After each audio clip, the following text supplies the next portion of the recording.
ఈ క్వశ్చన్ ఎలా చేయాలో చెప్పండి. మీకు కనుక ఆన్సర్ వచ్చినట్లయితే కామెంట్ చేయండి, ఎలా చేయాలో చూద్దాం. ఓకేనా? ఇప్పుడు మనకు ఫస్ట్ వచ్చేసి ఏమి ఇచ్చాడు, ఇఫ్ మండే వచ్చేసి మనకు 64 అట, అలానే ట్యూస్డే వచ్చేసి మనకు 100, అలానే సండే వచ్చేసి మనకి ఏమొస్తుందని ఇక్కడ క్వశ్చన్ మార్క్ ఇచ్చాడు. ఆప్షన్లో 343, 121, 256, 512 ఇచ్చాడు. ఫస్ట్ మనం మండే 64 ఎలా వచ్చిందో చూద్దాం. ఓకేనా? ఫస్ట్ ఇవి కౌంట్ చేద్దాం. 1 2 3 4 5 6. ఓకేనా? ఓవెల్స్ అయితే ఎంత ఏమేమి ఉన్నాయి ఇక్కడ, ఏ ఓ ఏ. ఓకేనా? అంటే +2 8కి స్క్వేర్ చేస్తే ఎంత 64. ఓకేనా? వచ్చిందా? అలానే ట్యూస్డే చూద్దాం. 1 2 3 4 5 6 7. ఓకేనా? ఇది 7. ట్యూస్డే అనేది 7 వచ్చింది.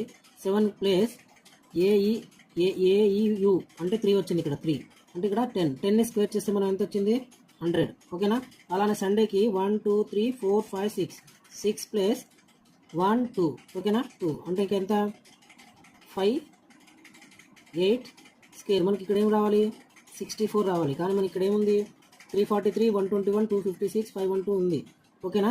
అయితే మనకి ఇక్కడ ఆన్సర్ ఏమొస్తుంది, 8 3 చేసిన మనకు 8 × 8 × 8 చేస్తే మనకు 64 × 8 చేస్తే 2512 అంటే ఆప్షన్ డి అనేసి మనకు వస్తుంది. ఓకేనా? ఇక్కడ ఏం చేశాడు, 8 స్క్వేర్ చేశాడు, 10 స్క్వేర్ చేశాడు. దాని తర్వాత సండే వచ్చేసి మనకు 8 క్యూబ్ చేశాడు అనమాట. 8 క్యూబ్ అయితే 8 క్యూబ్ చేస్తే మనకి ఏమొస్తుంది 512.